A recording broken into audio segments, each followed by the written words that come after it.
In this case, we paid special attention to each separate petal,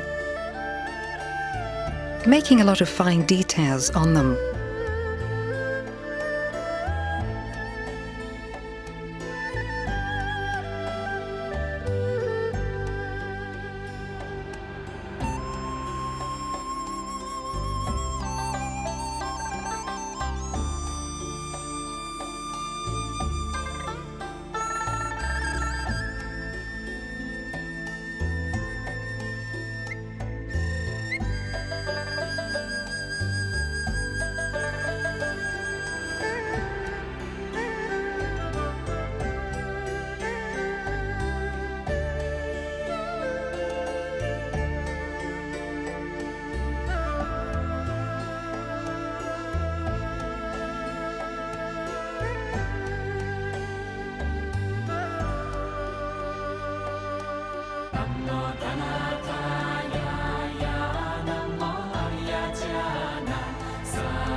Don't forget to decorate the lid of your future pot too.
Don't forget to decorate the lid of your future pot too.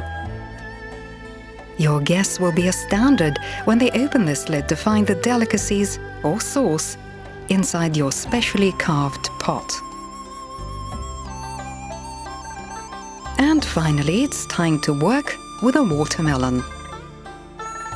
You'll need a watermelon of a moderate size with a thin rind. Let's repeat the leaf pattern we did on the cucumber at the very beginning. Cut 2 grooves, starting at the same point and moving apart at the end by 3 to 4 centimeters. Carve a leaf stem in between them. Mark the space you'll use for the ornament. Remove the rind from the space of the future decoration with a big knife. When doing this, leave a thin green layer. This will help you to counterbalance the red flesh when carving, thus creating a colored ornament. The petals on the watermelon can be easily carved using the different sized figure carving knives from our set, just like we did with a plum and avocado. But now we'll show you a very difficult carving method which makes use of the tie or falcate knives from our set. Don't worry, watermelon carving is as easy as all the previous exercises. Decorate the leaf on the watermelon using the same method we used for the cucumber.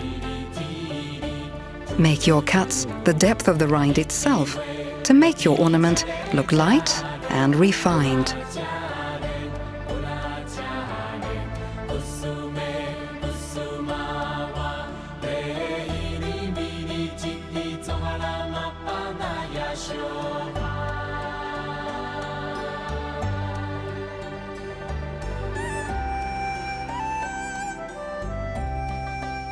The design of the petals on the red part of the watermelon can be chosen according to your taste. We'll carve 2 variants now. Let's start with triangular-shaped petals.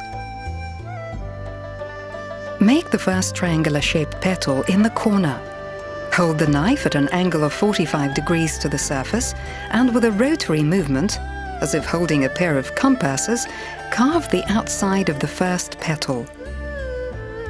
Make a 1.5 centimeter deep cut along the outline of the petal around the carved groove. In this case, we've chosen the triangular-shaped outline. Make another row of grooves below following the checkerboard pattern, and cut out petals around them. While cutting the groove of the petal from the lower row, you should simultaneously cut off and remove the excess flesh from under the petals above. Try to carve petals similar in size and locate them in the center, between the edges of the carved surface. Watermelon has a very soft texture, and carving won't require any effort on your part. Don't get upset if at first the petals you carve are all different. Having finished the ornament, you'll have a chance to trim the odd bits, adjusting the design. On the second side of the working space, we'll make oval-shaped petals. The method used is just the same as on the first side. First, you cut out a groove, holding the knife at an angle of 45 degrees to the watermelon. And then, moving down 2 to 3 millimeters, carve a petal. The next rows should be carved following the checkerboard pattern, always extracting the flesh from the groove of the preceding row, and thus removing excess flesh from under the previous row of petals.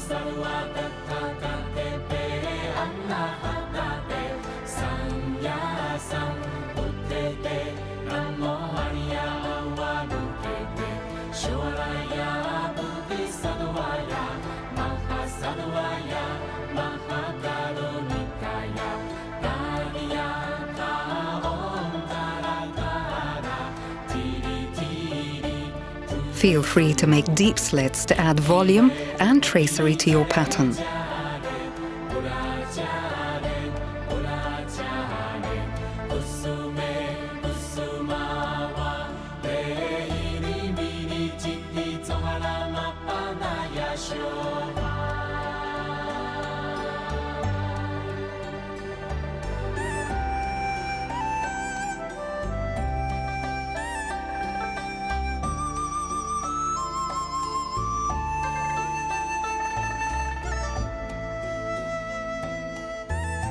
Carefully shape the edges of the pattern in the places where it borders on the rind and the central leaf.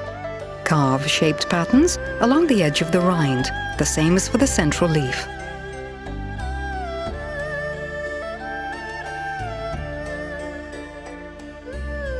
Look at the result.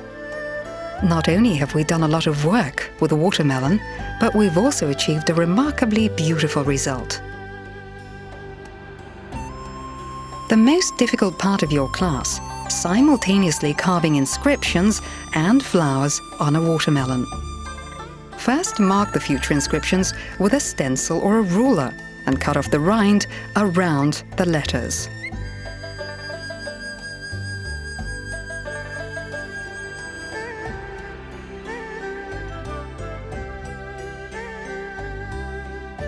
Next, remove the rind from the entire surface of the future pattern. Remember our task with a papaya, and imagine how you'd do a flower on a watermelon if there were no letters on it. Carve the petals as usual, ending the cut where it meets the letters so as not to spoil them. Otherwise, your movements should be just the same. First you make the petal, then you cut out the flesh underneath it. Start by carving the bud, and then carve the petals over the entire space you've cleaned for the pattern.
Newlyweds and people celebrating jubilees are especially pleased by such inscriptions. Demonstrate your skill to your friends.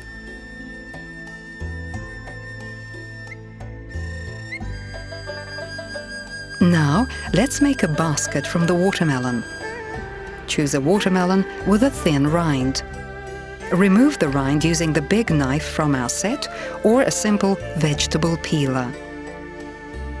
Carve the bud of your future flower in the center of the cleared space, just like we did when making the third type of dahlia. Don't make it too small. The watermelon is a large fruit, so a large design will look better on it.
Having completed 3 or 4 rows of petals, start another flower next to this one. Intertwine the pattern of the petals on the 2 flowers. You can carve as many intertwining flowers as the cleared space allows you.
Now, with a big knife, cut out one side of the handle